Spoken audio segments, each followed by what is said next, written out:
Hi, welcome back to Wild Speculations. I'm Daniel. I'm Scott. This week we talk about Campaign 2, Episode 62, Domestic Respite. Yes. Good episode. Yeah, super heavy. Yes.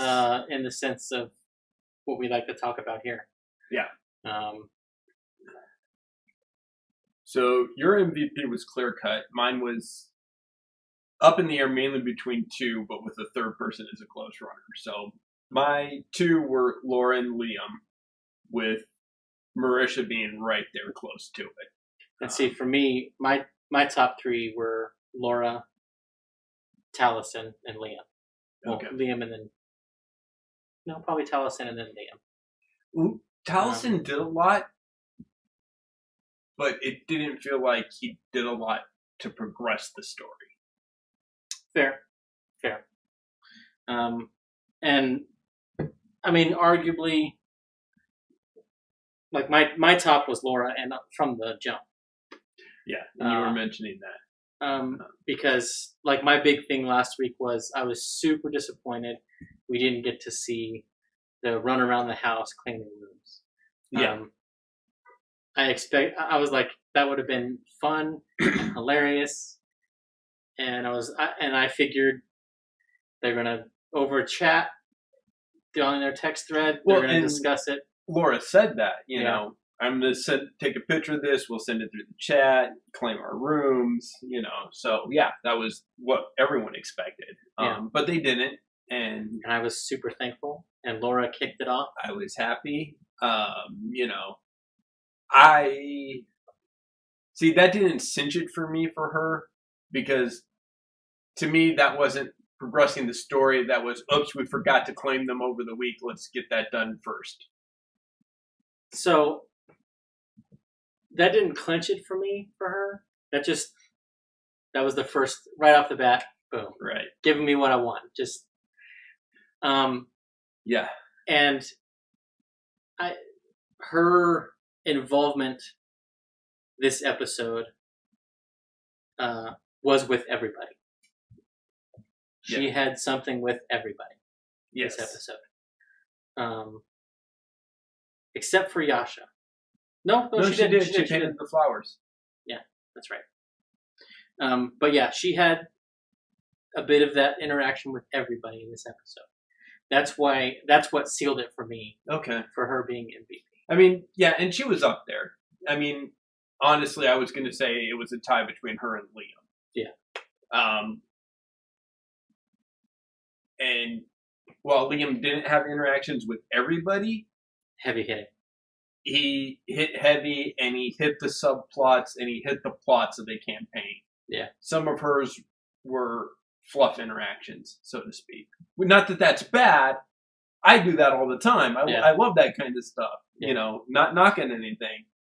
But when we decided to start doing the MVP, we specifically said the people who move the story and the plots. And so,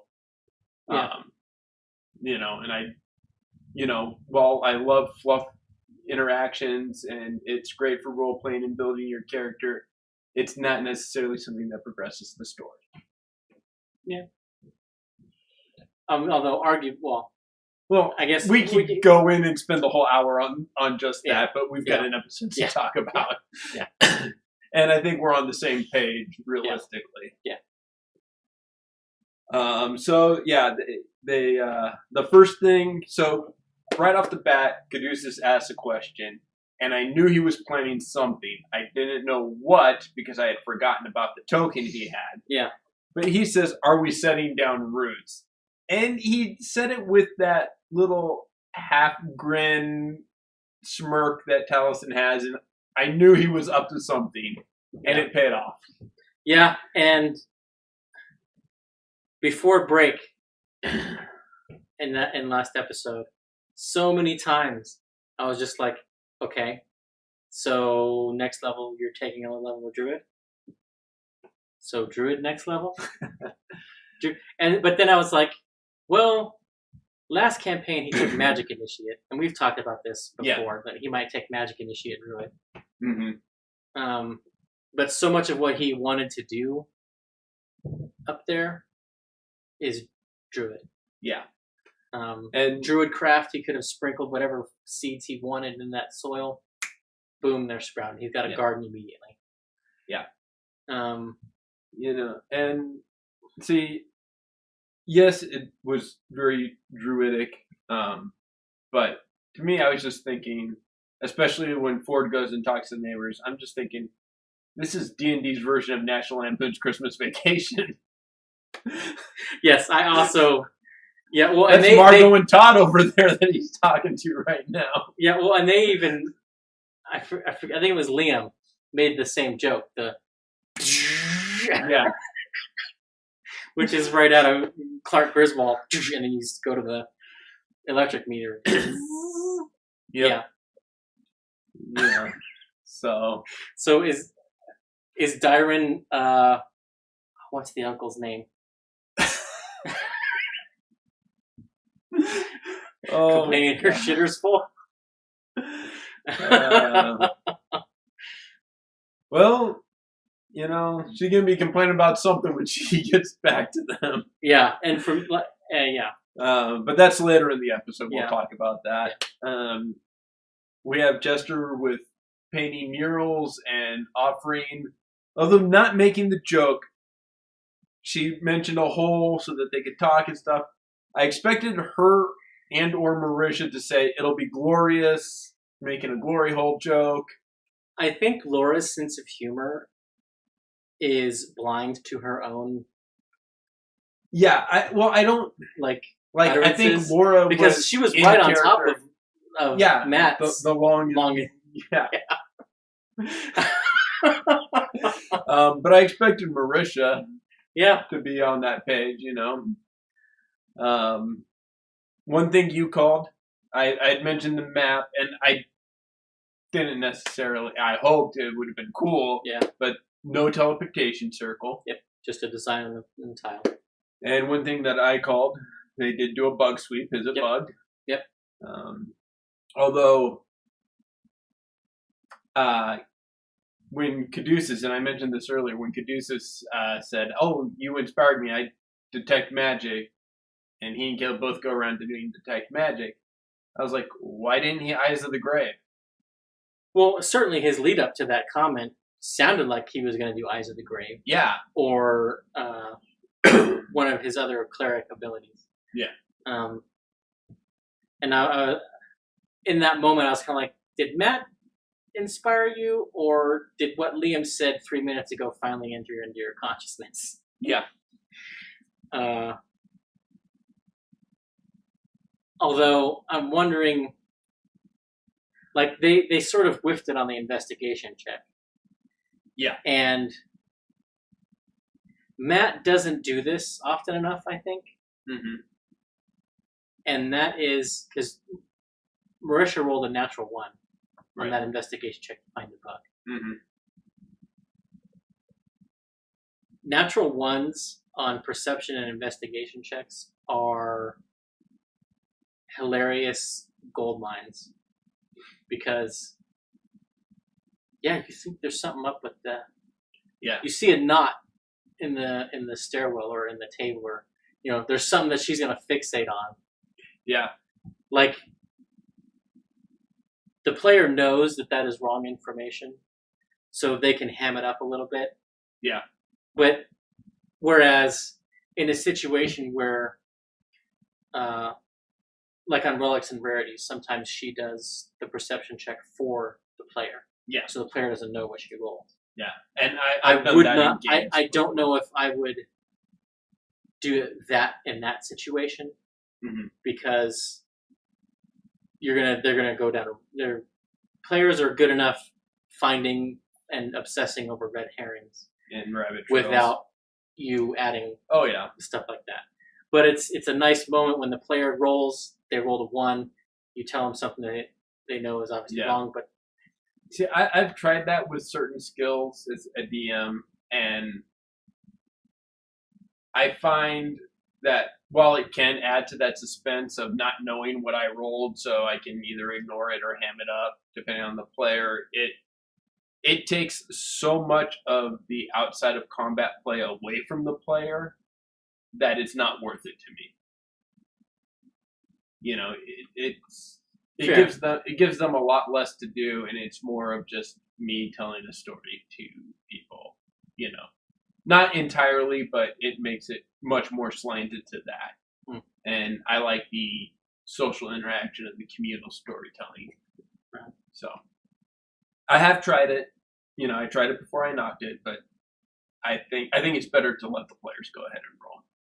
Yeah, especially if you trust your players to go ahead and, you know, not necessarily ignore something because it's a low roll. Yeah, and also that you have a better handle on your players seeing what they rolled and then wanting to do it themselves. Which we almost had a moment of that when Laura was like, I was going to help. And she couldn't remember if she had said it or not. You know, and I didn't go back and double check, but I'm pretty sure she did. But she was reading something, and it was kind of offhanded. I help with that. And she wasn't really sure what she agreed to help with. You know, so it was one of those cases where, yes, technically she did, but her head wasn't in it. She was just agreeing to something offhandedly. And really,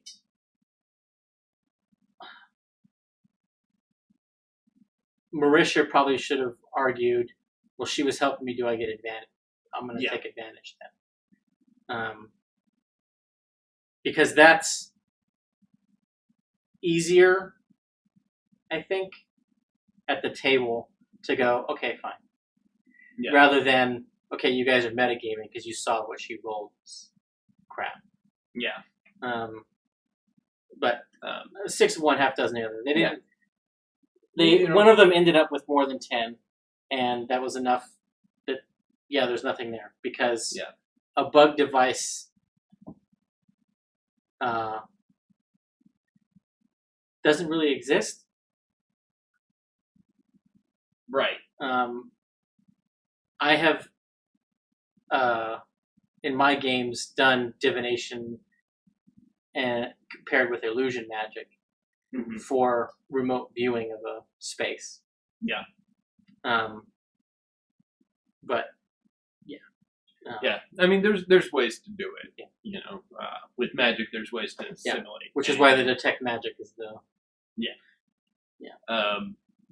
interesting thing about the rooms, Caleb is the only one downstairs. Caleb has distanced himself from the party once again. I don't think that was intentional. I think that was, hey, there's a library there. There's a bedroom right off the library. I'll take that room. I think if that room had been upstairs or near other rooms, he would equally have taken that room. Okay. I don't think it's him.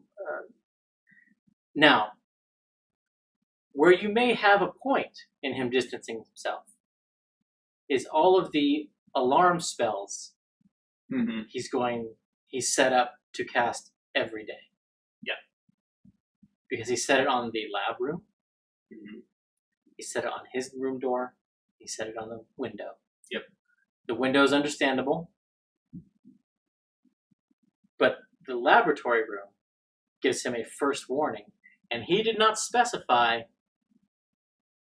who is allowed through that board. And presumably that will be when you cast it, or Matt will ask, tonight, who did you specify could come through? Or not? Or if he's anything like me, Liam will just tell Matt in private, hey, even the player characters, I want to know. Because if I was going to do something like that, I would send the DM a text or talk to him, hey, this is what I set it up for. Because you don't tell the people you're setting the alarm against that you've got an alarm there. That's true. Yes. Then we have a war room, typical. We have a dining room. We have a training room. We have the library lab. We have a happy room. The happy room is going to be an unhappy room because all that's going to happen in that room is the group is in the war room talking about whatever it is they're talking about, and one or two people want to have a private conversation about the people in that room, so they will adjourn to the happy room to discuss it. Okay. See, the person who outlined the happy room is the person that grew up in a brothel. I'm expecting there to be handcuffs and sex swings in the happy room.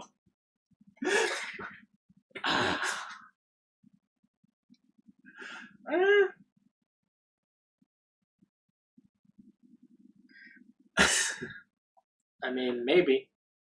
But last campaign they joked about the group orgies they would have.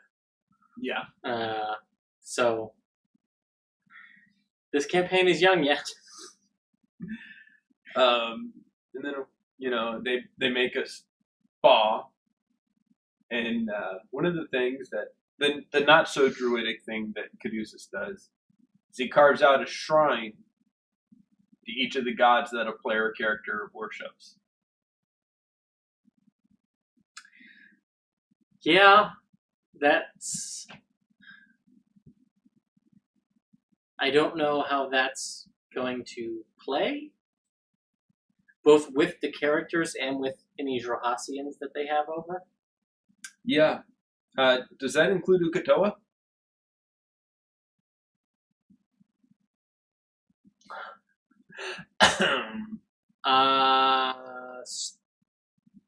Strictly speaking, by the way that he said that,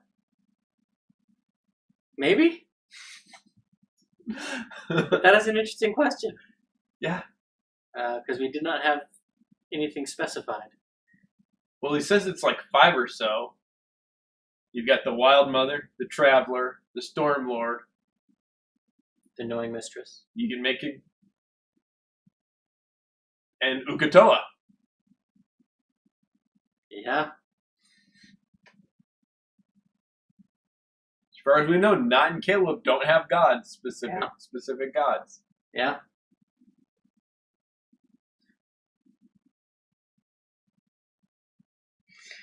All right, yeah.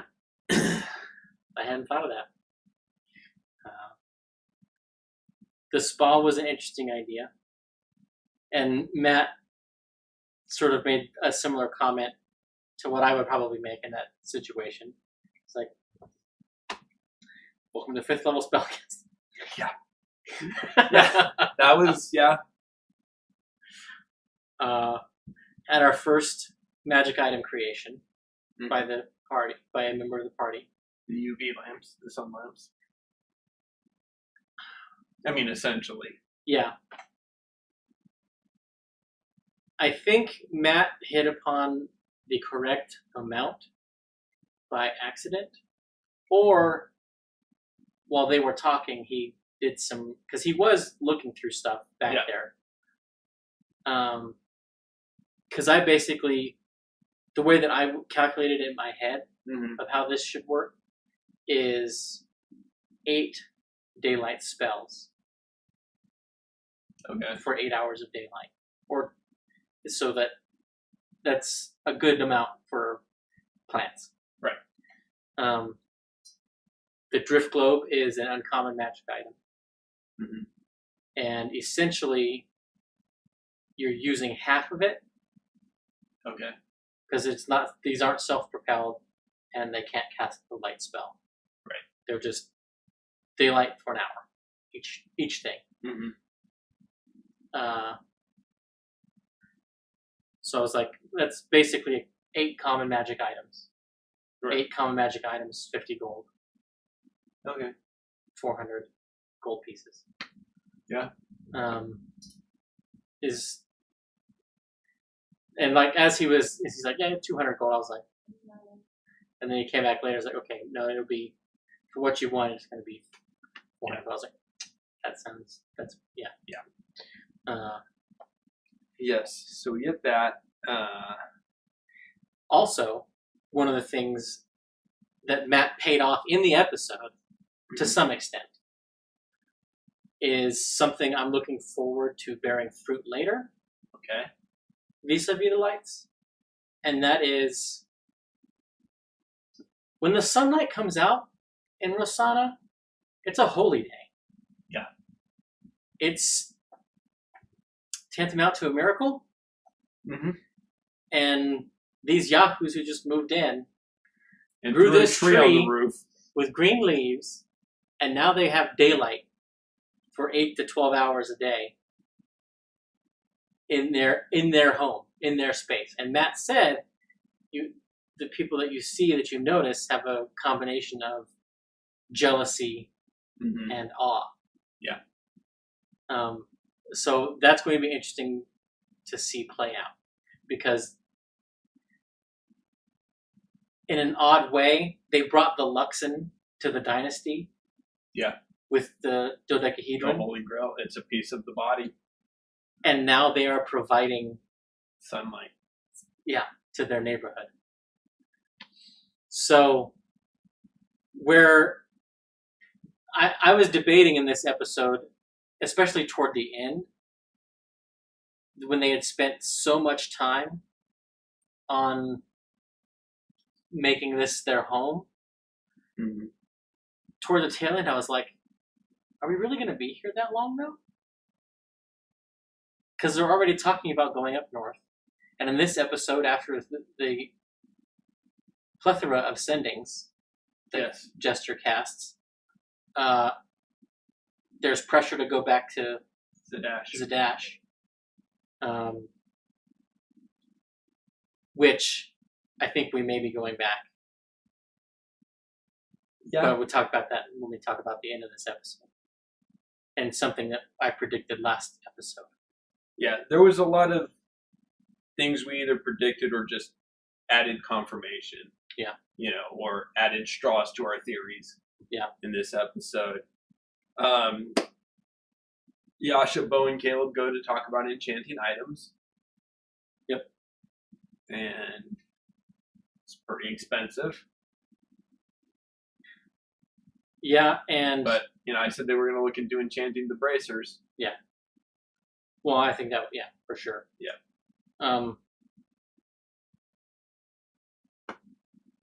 10 weeks is a long time. 10 weeks is a really long time. Granted, they will be fast forwarding through 2 of those 10, but that still leaves 8 weeks. Are we going to have a situation where they are sticking around for nothing but those bracers, or do we have a situation where they leave town and Yasha chances losing them because she's not back in time to pay them the remainder of the money? She's going to have to go because, unless they find a job in town. Yeah. Yeah. Yeah. Bo Snores is now canon. Yeah, there's a lot of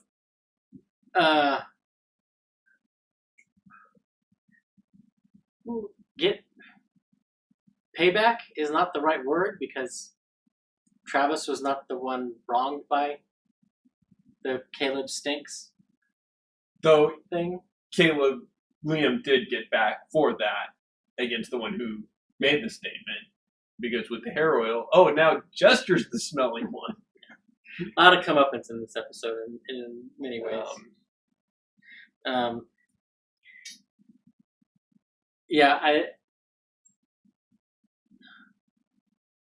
Ford is entering a different space. Yeah. With everybody. And it's interesting to see, because in the conversation he had with Caleb, he swore his past was not a danger to anyone. And I'm like, liar. Yeah. I mean, okay, before you met Uk'otoa, maybe there's no danger there. But even that's a stretch. Even that's a stretch, especially since he says, I like who I am now better. Even if you take it as the unwitting pawn of Uk'otoa is better than he was before. Well, and okay, it was bad. I really didn't like who I was. I'm trying to reinvent myself. I'm watching that and I'm calling back to my theory of why he was so familiar with, when he talked to the gentleman, oh, you trade in people, and that he had something to do with the slave ship. Oh, that's not where my mind went. That I was like, see, maybe, hey, let's bring that back. What was he? No, I think I'm fairly convinced now that what his problem is with his past, why he likes himself now and what he was before, is I think Ford was a coward. And more than a coward, he was exceptionally demure. He let people walk all over him. Where now he has this power, he doesn't let that slide. And that's why he overreacts every time they're around an orc. And they start making fun of him. And that's why. It's because now he has the power to stand up to these assholes. Okay. Where before he didn't.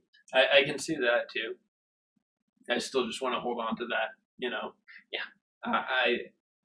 But it's also that would also. I think there was a lot there in the beginning, and I mean, he was familiar with the slave trade and he wasn't shocked by it, and he's like, yeah, that's what I thought, Yeah.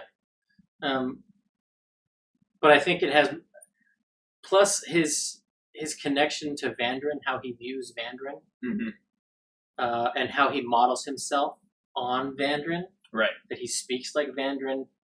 He basically took up Vandrin's quest and actually completed it better than he did. Right. I think that's why he doesn't want to go back to that person. Okay. Because that person, okay, I'll give you an example. Yeah. Star Trek: The Next Generation. Okay.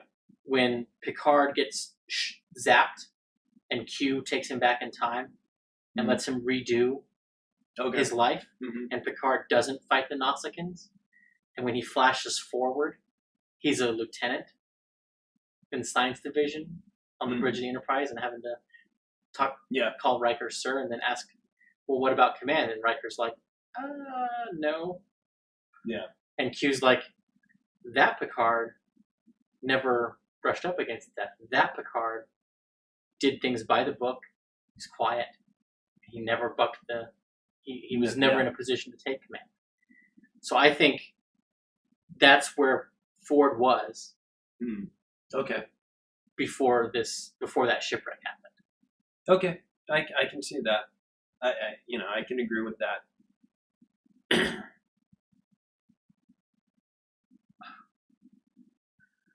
So, Bo, while we're talking about interactions and heavy hitting. Yes. And Caleb confronting. Yeah, Caleb confronts Bo. And this was something that was brought up on Talks. Yes. And when he did it, and her reaction, where she's like, I just closed the door, and he just starts yelling. Yep. It's fine to open the door. I was like, oh, it's so good. Because, yeah, Marisha and Bo were both not wanting to deal with that. Yeah. Real quick, so you just saying not wanting to deal with that. I think Travis and Ford had the same thing. Oh, yeah, for sure. And, let me figure out how to tell you and come to you. He's not going to come to him. Caleb's going to have to broach the subject again. That there's no way he ever intended. He's just like, I just got to get him out of my hair for now. Yep. Empty promise. Yep. It doesn't happen until Jester and Caleb have a conversation about his accent. Yep. And then confront him. Yeah. Yep. Yeah, for sure. And yeah, I don't think Ford. I don't think he comes forward at all. No. Of his own volition over anything. No.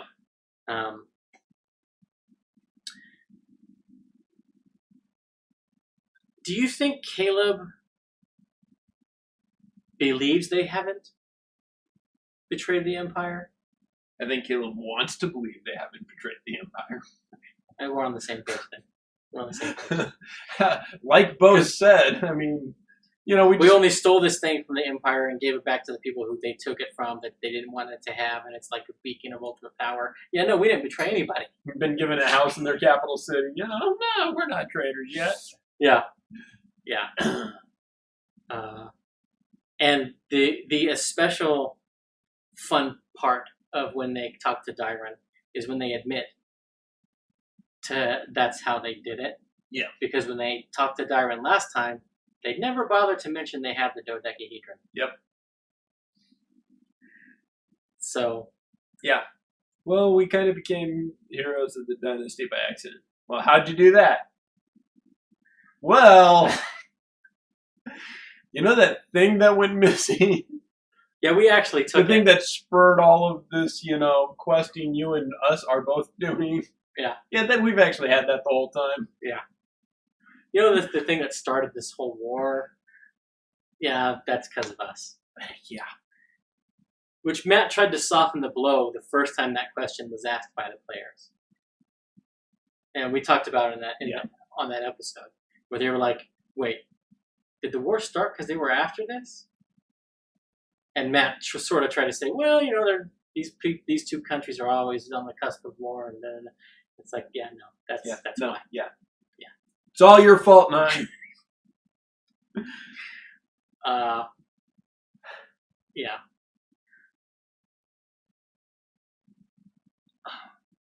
I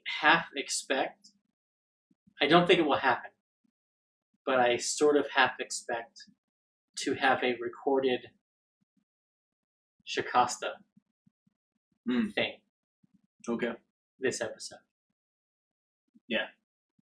Because in theory, if the guest stars are proceeding apace, in case they ever reprise their roles, they will be of a level with the Mighty Nine.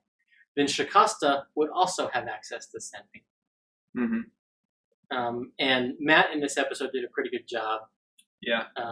RPing Shikasta's response. Well, but it will be like last campaign when Kara wrote a letter to Keelit. Mm-hmm. Rothfuss actually recorded that. Yeah. Yeah, and that's a possibility. I didn't think of that. I was thinking, it's been a while since we've had a guest star. Maybe Kari or Mark is going to come back soon. Yeah. Be a bit of a trip for Mark because he lives in England. Yeah, well, I mean, they Skype in. Yeah, they could Skype in. So, yeah.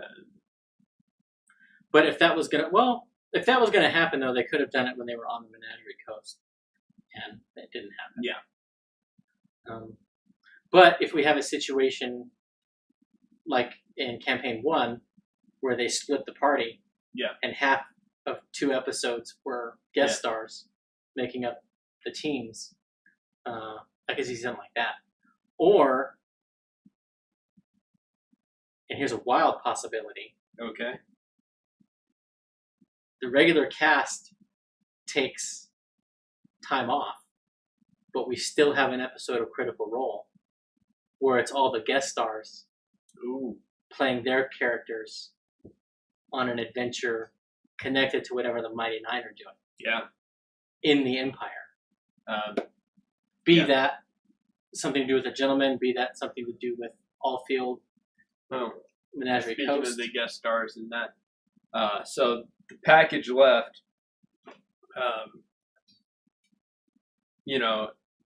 shortly after there were some tweets, and I looked it up because of this episode, but they happened earlier, especially, and after the whole Caleb's real name is Brent came out, Mark Holmes tweeted that there were some gifts for the Mighty Nine and that they were unintentionally more relevant than he thought they would be because of information that came out in the game later. And Matt recently was like, hey, I've been holding on to this package, because of this. And someone asked, hey, is there a gift for Molly in there? And Mark Holmes was like, yeah, of course. Mr. Molly was a really nice guy. So we're going to get that can of worms reopened when they go back and get that package. Because there's going to be something for Molly in there. Yeah. Well, we also learned that Jester is as good a pen pal as she is a pet owner. Yeah. And I love that Matt was making Sprinkles squirrely, being very nervous and skittish. I still like the concept that it's actually just a dead weasel around her neck and it's only alive actually in her mind. And the rest of them are just playing along to... That's dark, man. That's real dark. You've known me how long? That's true. But yeah, Shikasta agrees to, I mean, jumping ahead here, but agrees to go and grab Edith and Lucas and take them down to Megadrana's. Yeah.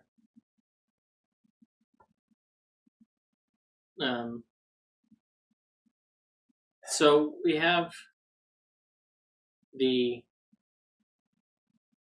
Jester, well, the Caleb Knott and then Jester confrontation as well. Yes. And the letter to Astrid. Yep, and then the response from the Solstice Academy. Yes, which we don't know what it says yet. Yeah. But, I was telling you, I went back and looked it up, and it's about, hey, we need Astrid, we don't know her last name, we need her contact information, she's inherited money from her uncle, which they named from the town of Nigeria, playing up the scam bit, but you can reach me at the Pillow Trove, Miss Lavore of Not and Brave Detective, or Not and Brave Attorneys at Law. Yeah. So I'm wondering if it's just you're ballsy scammers. If we receive a letter from you again, Trent Ickathon will come and get you. Given what we learned at the end of the episode, I think it's more something along the lines of trying to bait a response so they can get more information on these people that know who Astrid is. Yeah.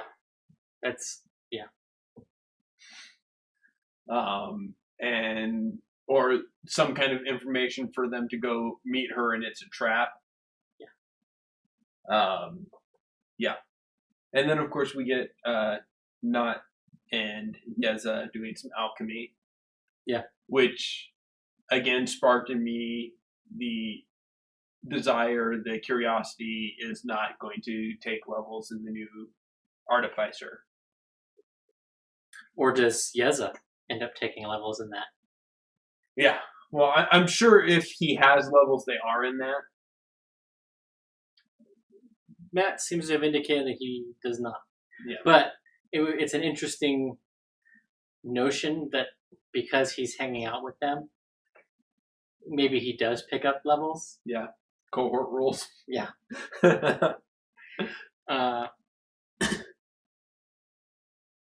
Yeah. It would be interesting. And we'll just have to wait and see. Yeah.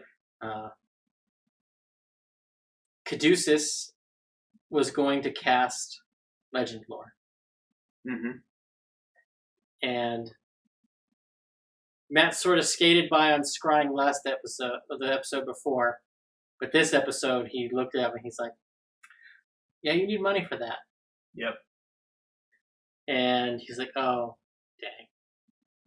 Yep, he decided the treehouse was more important. Yep, the daylight was more important, yeah.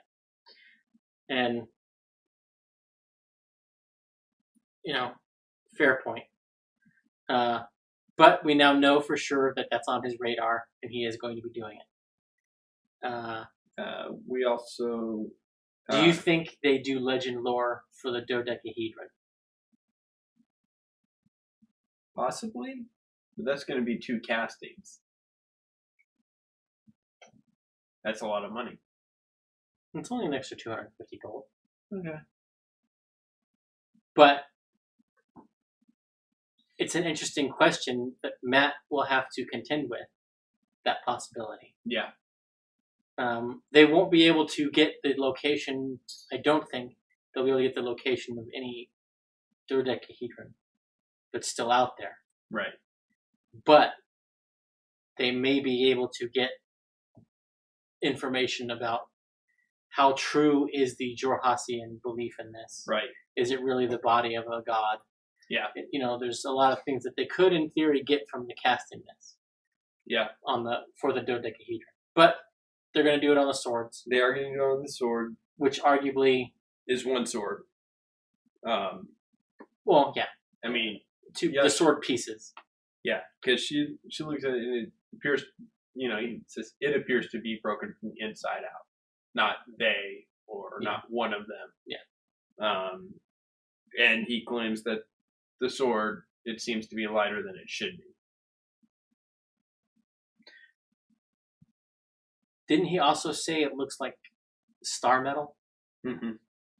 So star metal is adamantine, but mithril is known to be lighter than steel. The Uthadurnians are described as dwarf and elf mingled community. Is that sword some sort of a alloy of adamantine and mithril? Like cap shield? Only vibranium and adamantine? Yeah. Some kind of... The other thing that I thought of about that is the sword probably had a presence in it, an intellect or a soul. Okay. And that the breaking of it happened when it escaped. Yeah. Is where my mind went from his description of the breaking.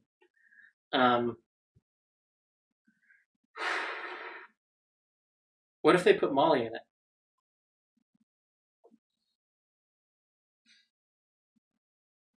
See, that came to my mind, but then I was like, Dan's going to have the valid reason why that's not going to be the thing. Because every time I bring up Molly, you have a valid reason why no, Molly isn't. Well, because the reason I bring up Molly in this and then case... the one time I don't is the one time you bring it up. The reason I bring it up in this case is because if I'm right, and it does require a soul to be put into it, and maybe it requires a willing soul to seal the break, a la Brave, okay, when she has to sew the tapestry back together to break the curse. It's a tall ask for one of them to go into a sword, but they have a former player character who is dead, whose story isn't over. Bring him back. Yeah. So, an adamantine, mithril. Molly was, or Yasha had a moon sword when we started the campaign. Mm-hmm. Molly had a lot of moon iconography on his person. Yep. And because of the saloon. Yeah, I think. So maybe that's connected with the elven stuff. Yep, that is a possibility. Real quick, because we're starting to go. They go to the Overcrow. Yeah, they do. Ford uses his sex appeal. That charisma stat. Yeah. I can't say that we learn because of what we know about her childhood, but we get confirmation that she still is a voyeur. Jester. No, she was kind of leading. And she stares on with hearts in her eyes. Well, yeah. Well, we also learned that the goblin is also into it. So, hey. Well, she's the exhibitionist. Yeah. Jester's the voyeur. Fair. And Ford's trapped in the middle.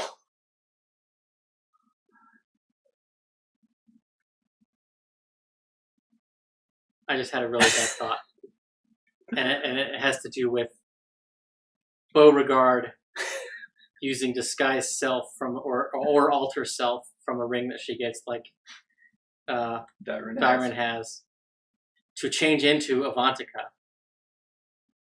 With the idea of messing with Ford, that Jester witnesses, and Ford turns it around on her and actually like goes for it.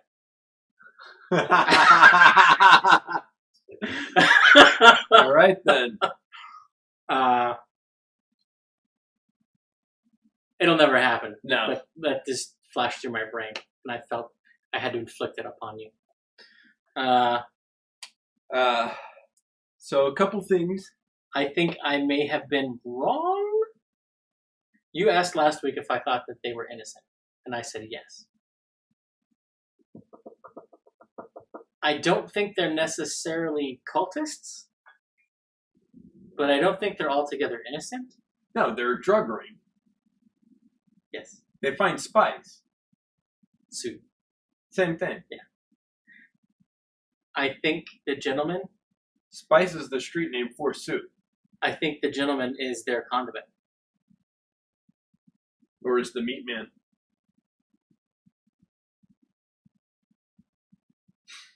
Or was it Jareth? Jareth? Is Jareth the new meat man? Now that the other meat man is raising kids with Pike. Yeah. And we also find Residium. Yeah. Crushed white stone. Which is a traded commodity. It's what made Whitestone so wealthy. Yeah. But a couple of throwbacks to campaign 1 in that back room. Yeah. Which means there's probably more coming. Yeah. Well, okay. I know he said from the beginning that he wanted to make them separate campaigns, but he also said the new campaign will have to deal with the fallout from the first campaign. Yeah. And that's what we're seeing. Yeah.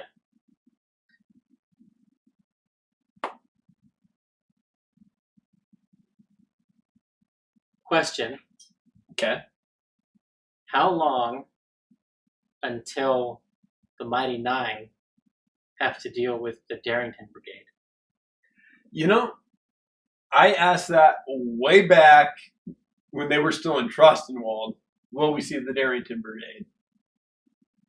Yeah, but now I think we might actually see them in an adversarial context.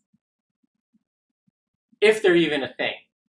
Because presumably, if they were a big thing, then Pumat wouldn't have said that he thought that this was fiction when he was reading Terry's book. Unless he might have heard of them and thinks that they took their name from this fictional work. Not necessarily. I mean, you can know something exists, but just because, you read someone's autobiography and you may think, this is fiction, this isn't really what happened to this person. I know this person exists. Oh, I see what you're saying. But this origin story, yeah, he's lying out his ass about it. Fair. Well, and especially if Darrington Brigade is anything like Tarian. Yeah. Just a bunch of 1st to 3rd levels that go out and die. Well, I mean,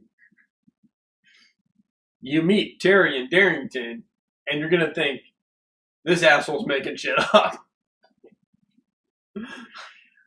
Well, I mean, and basically he did, and took credit for shit that he didn't do. Yeah. So yeah, fair.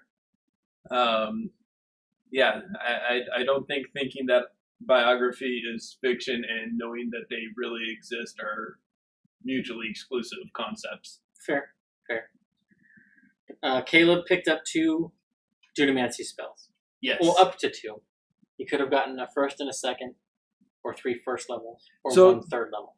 The way that it was described is like some utility, and it was, I think that was the 3 first levels. Yeah. And then the second option was a second and a first. And then, or one, da-da-da-da. And he chose the second and the first. Yeah. And the fate bending variety. Yeah. And he says, I only have enough to copy these 2 anyway. Well, whether it's 3 first, second to first, or a third level. No, still the same amount of ink. He was only given 2 spells. He specifically says, I only have enough to copy these 2 anyway that you gave me. Yeah, no, but the amount of ink that it requires is based upon spell level. Yes. So, however it got split, he would have still only have enough ink. But what I'm saying is, he only got 2, but it's 3 levels worth, so it's a first and a second. Yeah. Yeah. So he has 2 spells.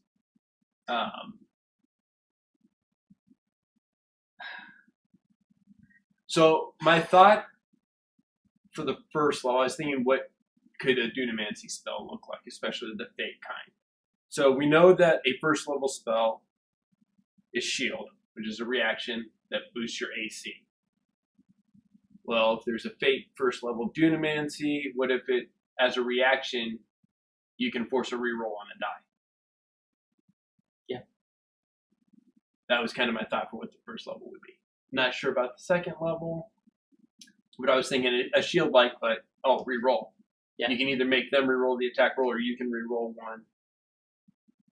You know, just when a d20 is rolled before you can make it reroll. That's possible, but that seemed to be more the line of thought on the last option that he was describing to Caleb, where you sap your opponent's possibility.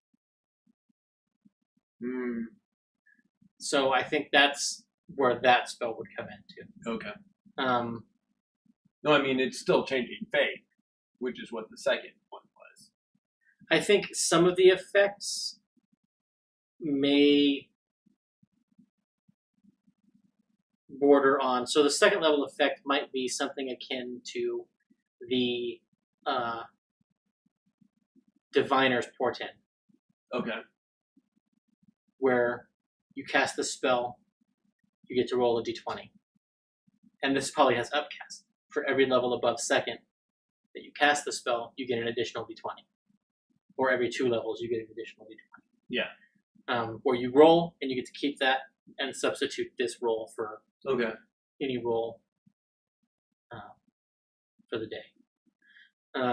Or for the period of the spell. Mm-hmm. Which may be 24 hours, maybe 8 hours. Yeah. So. Yeah, and I was thinking back, I went back and watched the initial fight in Jorhas where we saw the Dunamancy magic and how it, was affecting gravity, which I think, and I was thinking, so, say, save or take this, force damage or whatever, and, I think, so, and in rewatching and after thinking about a subclass and stuff, I think that, one of the abilities for the School of Dunamancy is that when you damage someone with a Dunamancy spell, you can move them up to, they make a save or you can move them up to 10 feet. And that's how he was picking people up and moving them with spells. No, I think that was a function of the spell. Do you? Yeah. Okay. I don't know if Matt will have a Dunamancy school. School ability, Dunamancy Savant thing, and then this thing on top. If he does, I think he will. I think it will have to do with bending fate and sensing when it's being done, which is how the Bright Queen and he knew immediately when he used the fragment possibility. Okay, I can see that too.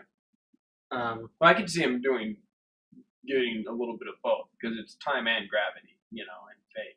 Yeah. So I mean, the second level could be the noticing, and the 6th level could be the move them. If that's how it. Fair. If I'm right, and that was an aspect of this subclass, I think we will see it. I think, and I know I've been saying, hey, I want this, but I think we will get a Wild Mount campaign setting. Oh yeah, for sure.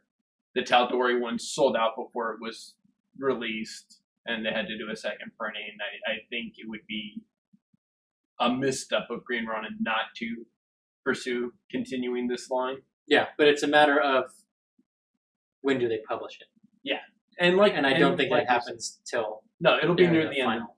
It'll be near the end of the campaign. Yeah, and that gives him time to work things out. But he did say perhaps in the next, because someone asked him why he didn't have spells in the Tal'Dorei, because he had some homebrew spells, and he said, well, maybe in the next campaign setting that we get, if we do one. Yeah. And I think we'll see subclasses. Do you think he releases that for playtest on the DM's Guild?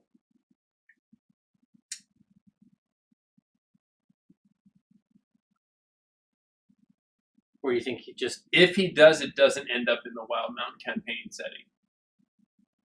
Because just like in the Tal'Dorei campaign setting, he says for further subclasses and and stuff, check out the College of the Maestro for the Bard and the Gunslinger for available on the DM's Guild, and he just redirects. So if he releases it in the DM's Guild, it won't be in the campaign book.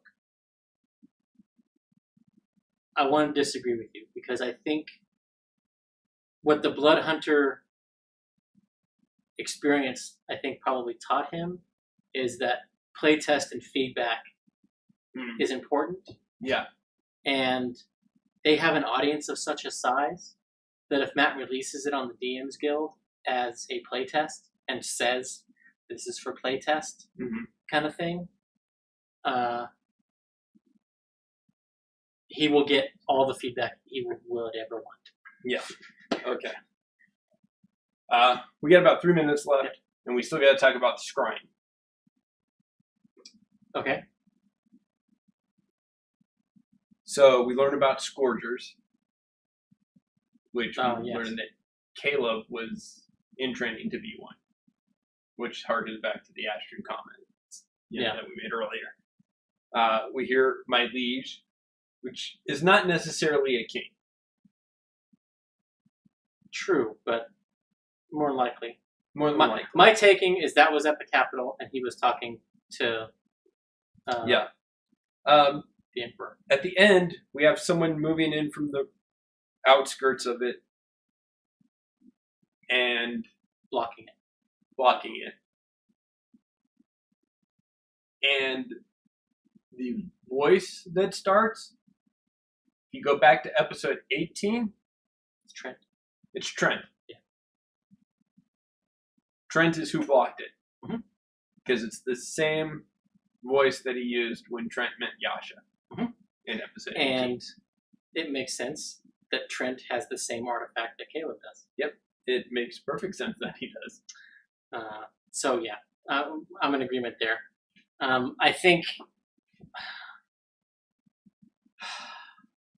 this episode we will learn much more about the underworld of the dynasty and the empire and how connected they are.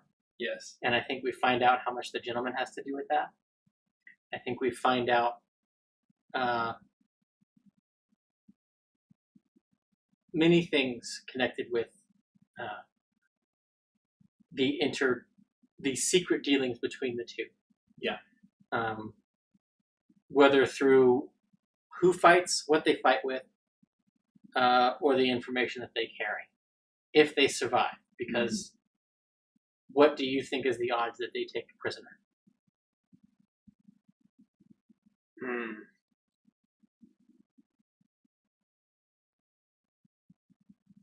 Or do they just leave it to Caduceus to speak with dead? Odds that they want to take a prisoner, about 60% that they want to. Odds that they do take a prisoner, 30? 35? Okay. Does Caleb have his new Dunamancy spells prepared? Yes. I agree. And Caleb does confirm through the use of interposing and using the cat's ire to open the door, then it is Big Beast. That's another thing. Yeah, reskin the Big Beast. Yeah. Yeah. All right, we were gonna go enjoy talks. Yes. We will see you guys next week. I guess.